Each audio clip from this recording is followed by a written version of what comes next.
Confusion has emerged among voters in Karnataka during the special intensive revision process of electoral rules, as booth-level officers are reportedly issuing different instructions on how to fill out enumeration forms. The SIR process began on June 30th and will continue throughout July, with the draft electoral rule scheduled for publication on August 5th. Karnataka Chief Electoral Officer B. Anbukkumar has directed officials to ensure that BLOs conduct door-to-door visits and distribute forms as per Election Commission of India guidelines. However, voters have reported confusion, especially those linking themselves as children or those not listed in the 2002 electoral rules. BLOs have given conflicting instructions on the name section, some asking voters to write their own names, while others instructing them to write the name of a parent or relative for linkage. Following complaints that some BLOs were distributing forms from offices instead of visiting homes,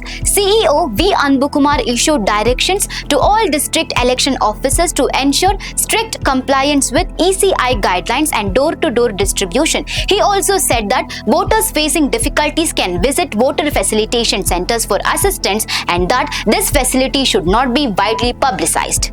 For more such updates, stay tuned to Daily Salar Digital.